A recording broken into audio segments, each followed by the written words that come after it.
Meus amados irmãos, aproveitando que estamos chegando aí perto do enredo da Páscoa, queremos nesta manhã aproveitar o ensejo para falarmos a respeito da razão da nossa esperança, e esta é Cristo Jesus. Cristo Jesus, quando se manifestou de diversas formas e vários símbolos foram usados para Ele.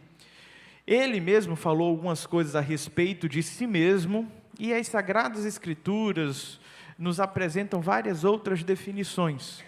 Cristo Jesus, falando a respeito de si, ele disse que ele era a porta.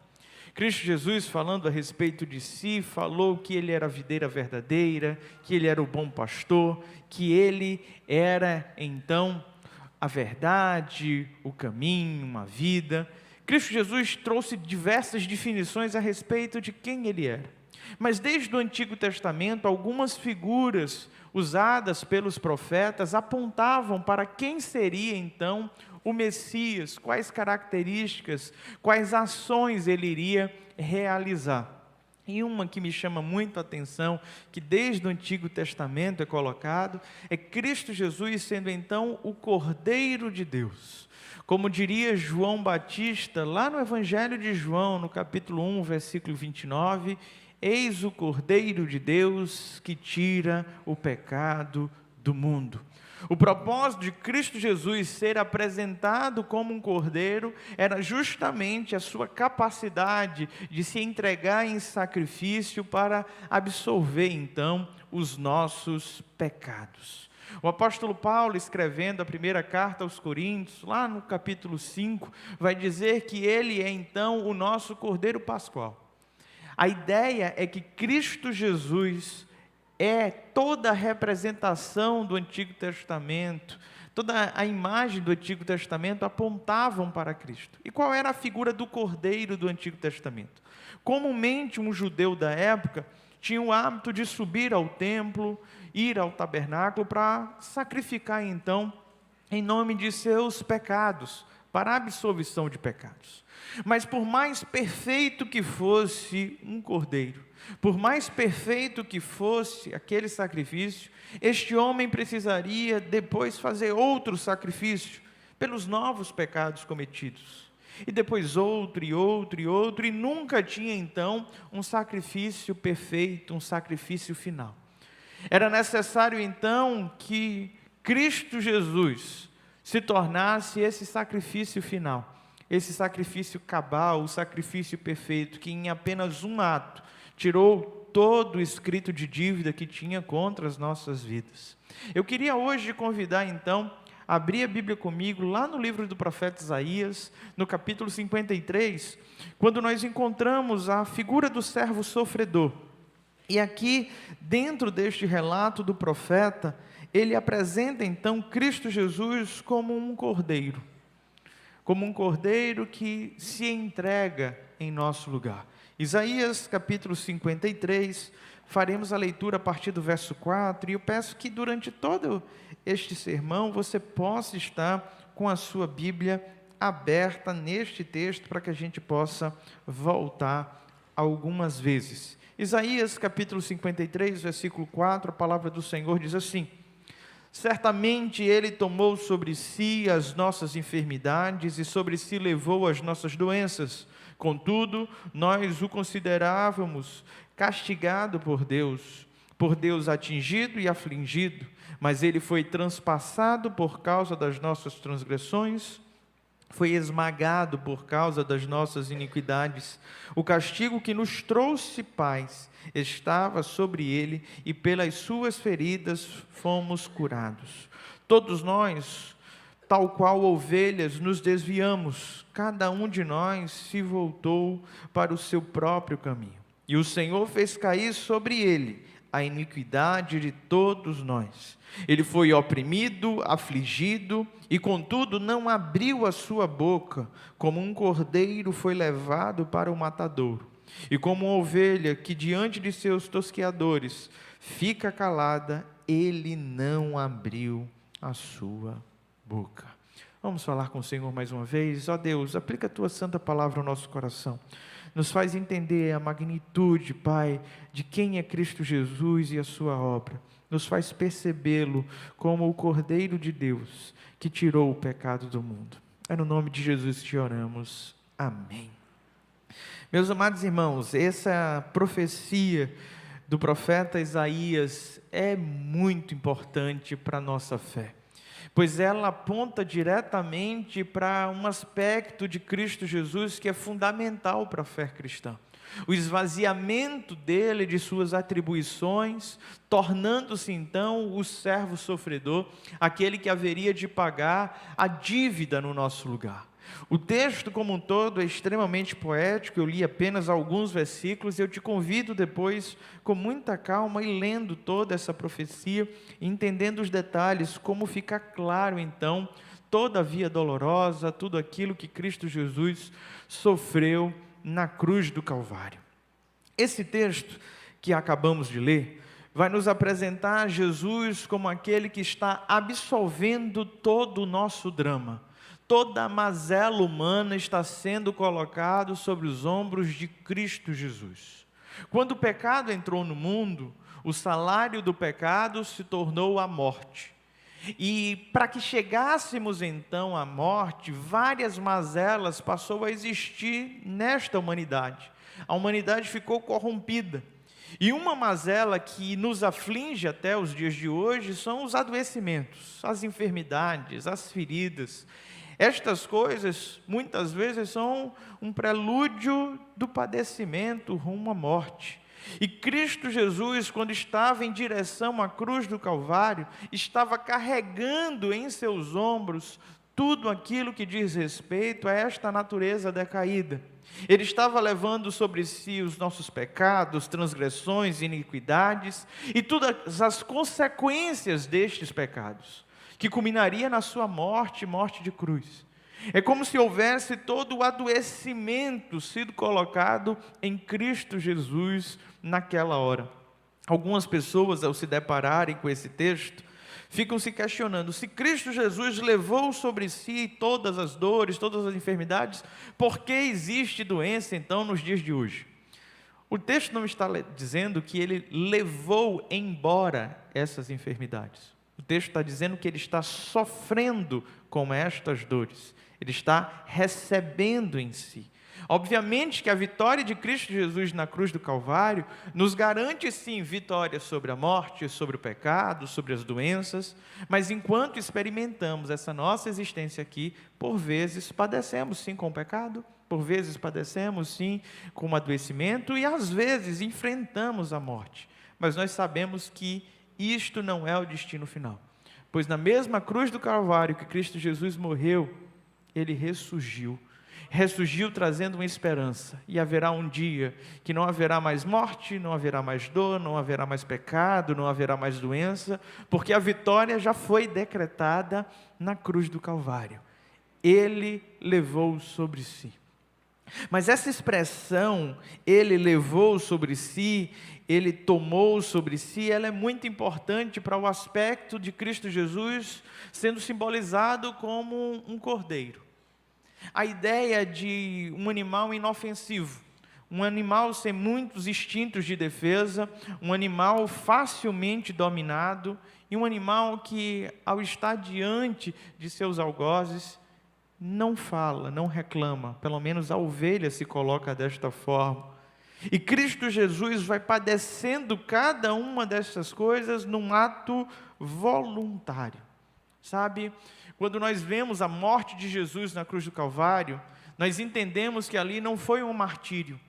Cristo Jesus não estava sendo obrigado, Ele não foi violentado no que diz respeito a ser forçado àquele movimento. Cristo Jesus se entregou por nós. Ele se entregou.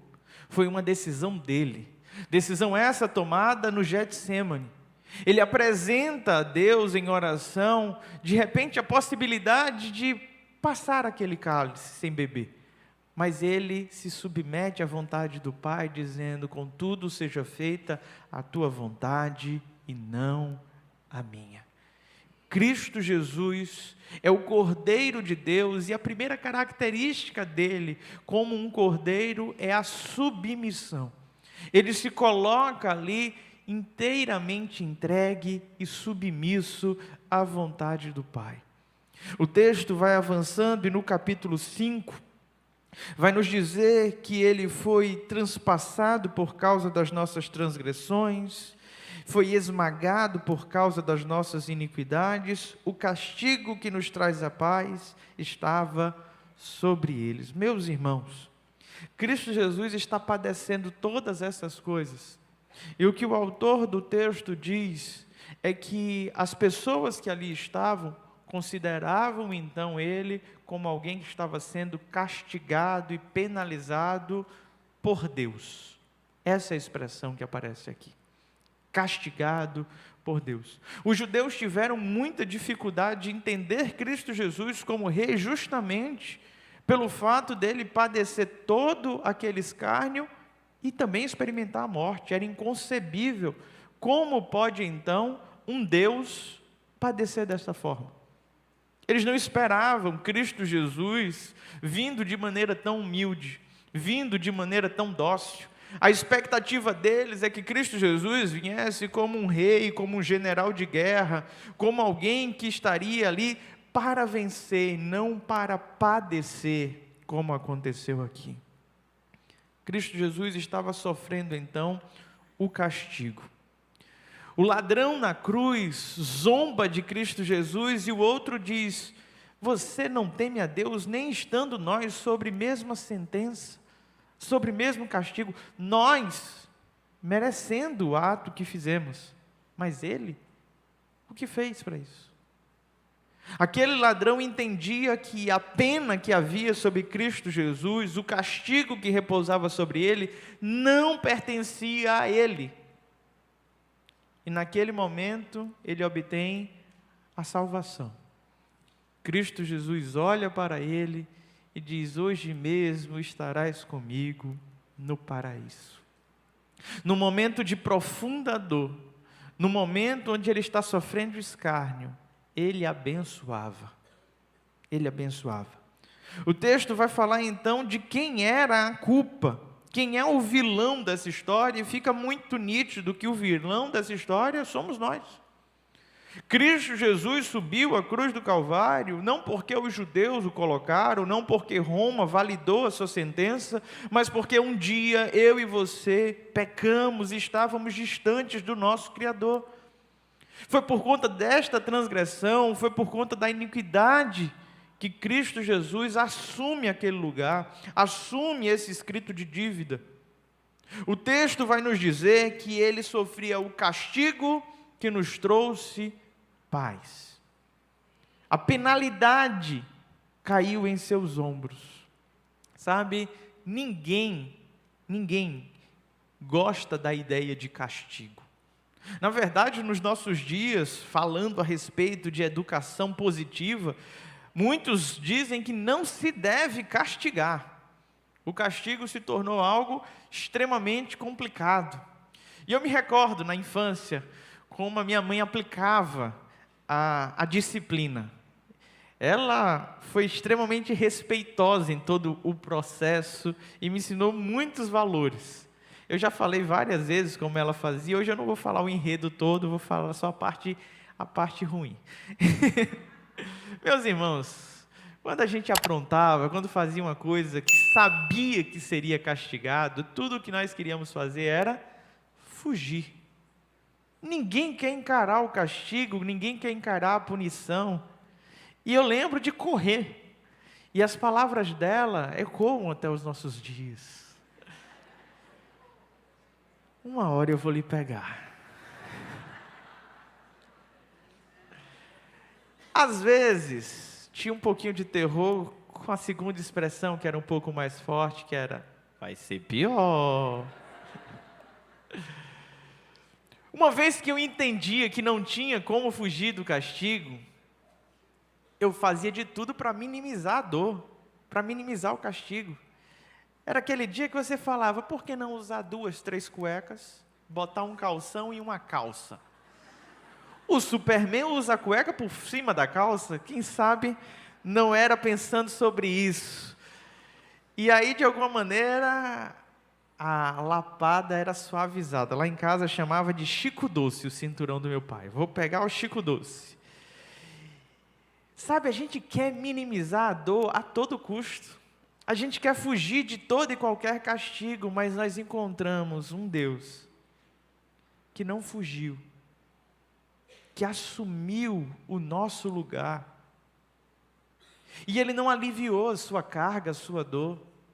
Ele decidiu sofrer toda a dor. Ele decidiu pegar todas as mazelas humanas e levar sobre os seus ombros. E é por isso que Ele hoje pode nos oferecer alívio. Ele nos convida então a trocarmos o nosso fardo pesado e o jugo que carregamos pelo dele, que é leve e suave. Ele verdadeiramente nos trouxe a paz. E essa expressão trouxe a paz é muito importante. Talvez você não tenha dimensão do que é um Deus irado. Porque normalmente nós falamos do aspecto carinhoso do Senhor, tenro do Senhor. A gente fala de um Deus amoroso, de um Deus misericordioso, de um Deus gracioso. E esses atributos de Deus realmente saltam. Ele é amor. Mas nós precisamos entender que este Deus, que é amor, teve a sua honra ferida. Existia um escrito de dívida contra as nossas vidas e o cálice da ira do Senhor estava para ser derramado. E no auge da sua ira, diferente de nós, Cristo Jesus transborda aquilo que Ele é. Que Ele é. Deus transbordou sua bondade. Ele está virado conosco e Ele nos amou. Diante da sua ira, Ele nos amou tanto que entregou o seu próprio Filho para sofrer o dano no nosso lugar. Quando eu e você estamos irados, o que é que a gente extravasa? A gente extravasa aquilo que a gente é. E talvez hoje o Senhor já esteja ministrando no teu coração sobre mudar a essência de quem nós somos.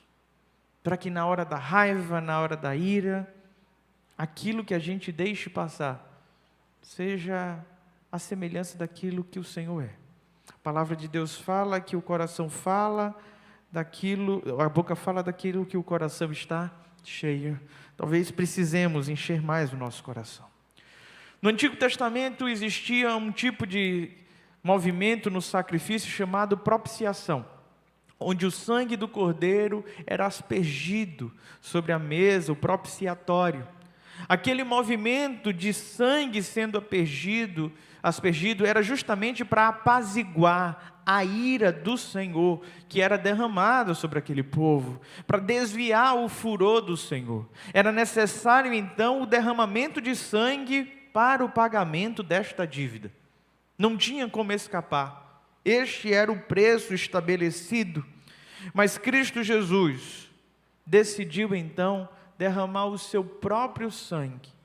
Aquele sangue que verteu na cruz do Calvário desviou a ira de Deus. E agora eu e você temos possibilidade de ter paz. Paz conosco, paz com Deus. Desfrutar da paz que excede todo entendimento.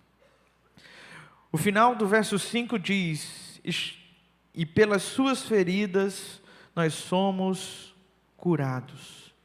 A restauração que hoje eu e você desfrutamos da parte de Deus é porque um dia Ele foi ferido em nosso lugar. A condição de ter uma nova vida é simplesmente por essa entrega de Jesus. O verso 6 diz assim: todos nós, tal qual ovelhas, nos desviamos, cada um de nós se voltou para o seu próprio caminho, e o Senhor fez cair sobre ele a iniquidade de todos nós. Sabe, o texto está deixando muito claro que diante do ato do servo sofredor, não havia unidade no povo. Cada um estava seguindo os seus instintos, desejos, cada um estava entregue aos seus pecados. Éramos merecedores de castigo, de ira, mas Deus, em vez de punir cada ovelha dessa que estava perdida, arredia, decidiu lançar sobre ele. Sobre ele. E é nesse momento que ele assume então a figura de Cordeiro de Deus que tira o pecado do mundo. O verso 7 diz: ele foi oprimido e afligido, e contudo não abriu a sua boca, como um cordeiro foi levado para o matadouro. E como uma ovelha que diante de seus tosqueadores fica calada, ele não abriu a sua boca. Foi desta forma que Cristo Jesus foi conduzido. Eu creio que Cristo Jesus sempre teve todo o poder. Eu creio que ele podia a qualquer momento interromper todo aquele ultraje. As pessoas o ofendiam dizendo justamente isso: não és o Filho de Deus? Desce da cruz, salva os outros, salva-te a ti mesmo. Só que nós estamos falando de alguém que realmente tem poder. Quando nós pensamos em poder, pensamos sempre na capacidade que alguém tem de realizar algo. Mas poder de verdade é a capacidade que nós temos de realizar e decidir não realizar. Cristo Jesus não precisava provar nada a absolutamente ninguém. Ele segue o plano do Pai sem reclamar. Ele se entrega plenamente. Ele chega a bradar na cruz do Calvário: Deus meu, por que me abandonaste? Ele inspira e decreta: está consumado. E a partir de então, eu e você desfrutamos de liberdade em Deus. A dívida foi paga. Sabe qual é o nosso problema? Nós não sabemos o tamanho dessa dívida. E normalmente, quando a gente não sabe quanto custa as coisas, a sensação é que a gente não dá valor. A gente só sabe dar valor quando a gente sabe o preço, né? Eu lembro quando meus pais me presenteavam, eles faziam questão de dizer: ó, isso aqui custou dinheiro, isso aqui foi caro, e dizia o preço das coisas. E a gente valorizava à medida que ia sabendo do preço das coisas. E a gente cresce assim. Quando a gente sabe o preço, a gente passa a valorizar. Quantas vezes a gente não desprezou coisas que a gente falava: isso é feio, isso é ruim, e a pessoa vai lá e fala o valor, e você diz: caramba, comecei a achar bonito. Agora eu acho chique. Agora, não é? Mas a gente nunca vai saber o preço que foi pago. Você pode juntar todos os seus bens. Você pode pegar toda a sua conta bancária. Você pode oferecer tudo aquilo que você mais gosta. Você pode oferecer a sua própria vida. E isso não é suficiente para pagar a dívida que nós tínhamos para com Deus. Não é suficiente. É um preço que nunca saberemos. Eu me recordo de Abraão. Abraão viveu o momento mais emblemático, que simbolizava então o que seria realmente o Cordeiro de Deus. Ele é desafiado por Deus a entregar o seu próprio filho, o filho da promessa, Isaque. Ele pega então o seu filho, já um rapaz, e começa então a subir o monte. E nesta subida ele deixa os seus servos, os animais, e sobe ali com o cutelo, sobe ali com a lenha para o fogo. E no meio desta caminhada, aquele jovem olha para o pai e diz: meu pai, a lenha nós temos o fogo, o cutelo, mas onde está o cordeiro?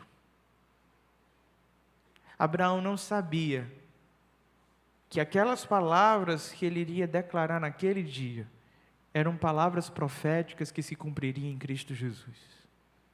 Abraão olhou para o seu filho e disse: meu filho, o cordeiro para si, Deus proverá.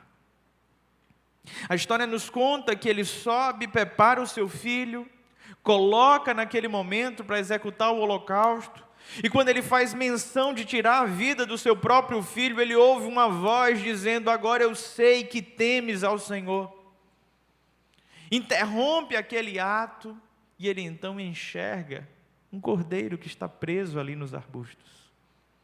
Ele vai e faz o sacrifício, e naquele dia o povo descobre o caráter de Deus, que é Jeová Jirê, o Deus que provê, o Deus de provisão.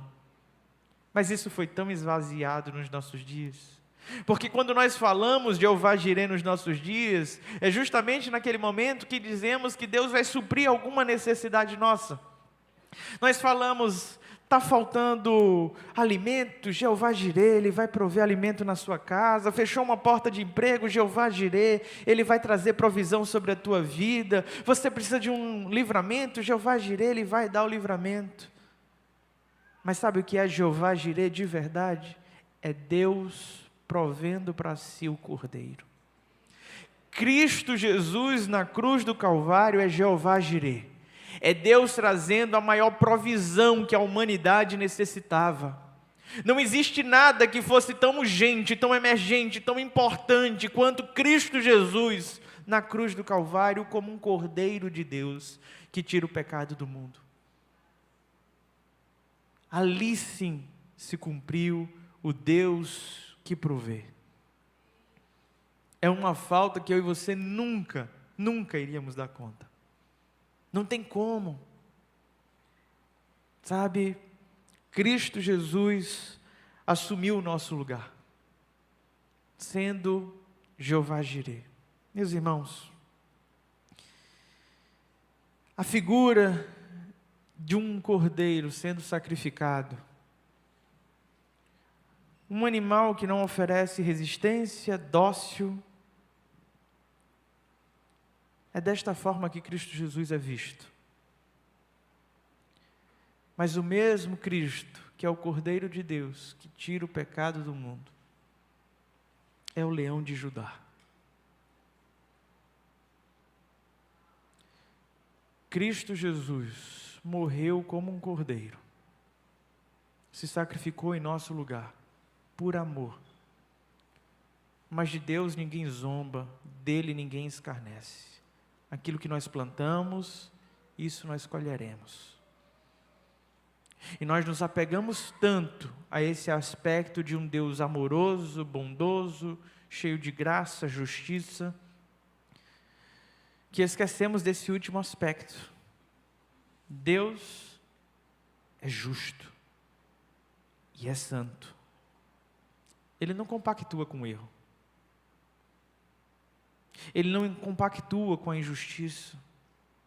Cristo Jesus não morreu na cruz do Calvário para autorizar a transgressão, para validar o erro, para balizar o pecado, não. Não. Ele morreu por uma causa que Deus abomina, Deus detesta, Deus odeia, Ele não participa daquilo que é o pecado. E às vezes nós tratamos Cristo Jesus como uma figura dócil, inofensiva, que morreu em nosso lugar. Inconsciente, pensamos nele até como alguém que é tolo. Porque a nossa sociedade pensa o quê? O mundo é dos espertos, é de quem leva vantagem. Não é quem dá a outra face, é quem bateu primeiro.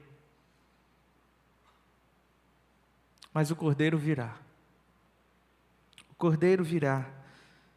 E quando Ele vier, Ele virá para encontrar os seus. E a minha oração é que eu e você possamos estar enquadrados nisso.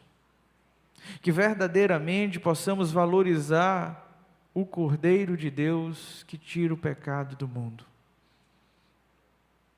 Foi um sangue precioso que foi derramado. E nós não merecemos coisa alguma. Eu queria, neste momento, te convidar a um tempo de reflexão. Feche teus olhos, curva tua cabeça. E falando com o Senhor,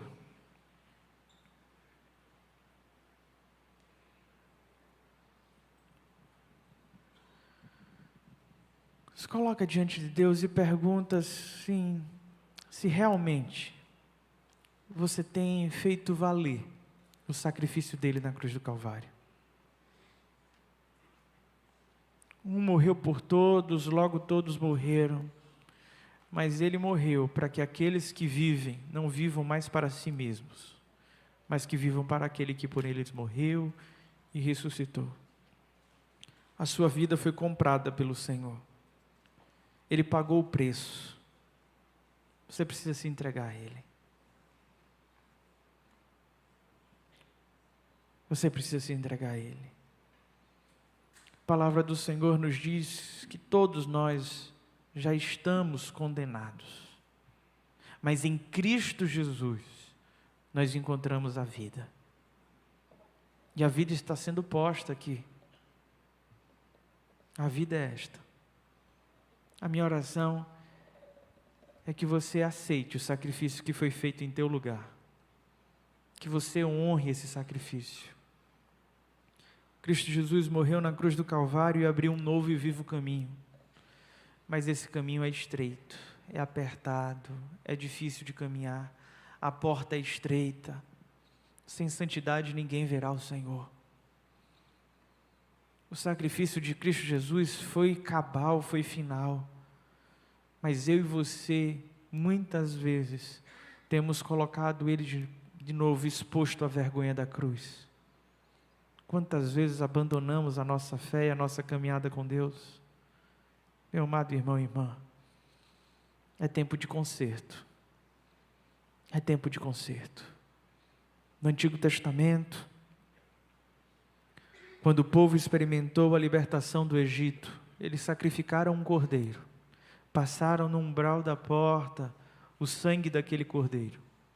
E naquele dia o anjo passou, e aonde tinha esta marca, houve libertação.